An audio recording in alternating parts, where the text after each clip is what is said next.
নমস্কার বন্ধুরা, দীপার রান্নাঘরে তোমাদেরকে ওয়েলকাম। তো দেখো, এই গরমে পান ঠান্ডা করা আজকে একটা তরমুজের ড্রিঙ্ক বানাতে চলেছি। তো কিভাবে বানাচ্ছি সেটা প্রথম থেকে শেষ পর্যন্ত ভিডিওটা দেখতে থাকো। তরমুজের ড্রিঙ্ক বানানোর জন্য প্রথমে আমাদের এখানে লাগছে তরমুজ, আর এখানে আমি একটা ছোট সাইজের তরমুজ নিয়েছি। তারপরে তরমুজটাকে ছোট ছোট টুকরো করে কেটে নিয়েছি। তারপরে একটা মিক্সি জারের মধ্যে তরমুজের টুকরোগুলো দিয়ে দিলাম, আর এখানে অর্ধেক লেবুর রস আমি চিপে এর মধ্যে দিয়ে দিলাম।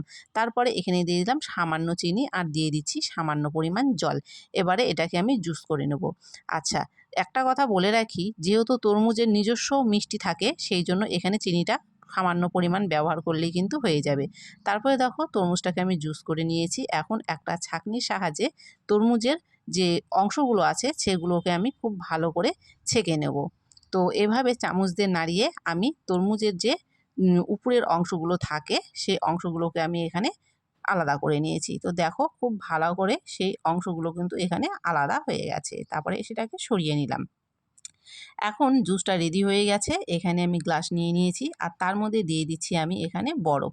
তো বরফটা তোমরা চাইলে এভাবে না দিয়ে মিক্সি জারে দিয়ে একটু গুঁড়ো করে নিতে পারো তরমুজের সাথে। তো আমি এখানে তরমুজের সাথে যেহেতু দিইনি, সেই জন্য এক্সট্রা করে গ্লাসের মধ্যে দিয়ে দিলাম।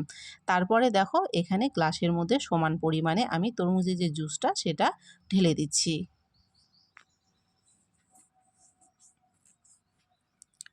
তো ৩টা গ্লাসে আমি এখানে দিয়ে দিয়েছি। দেওয়ার পরেও কিছুটা জুস বেঁচে গেছে, সেটা আমি সাইড করে রাখলাম। তারপরে দেখো, এখানে তরমুজের স্লাইস দিয়ে আমি গ্লাসটাকে সাজিয়ে দিচ্ছি। আর কিছুটা জুস বেঁচে গেছে, যেটা আমি সাইডে রেখে দিয়েছিলাম। তো সেটাও আমি একটা গ্লাসের মধ্যে এখন এখানে দিয়ে দিচ্ছি।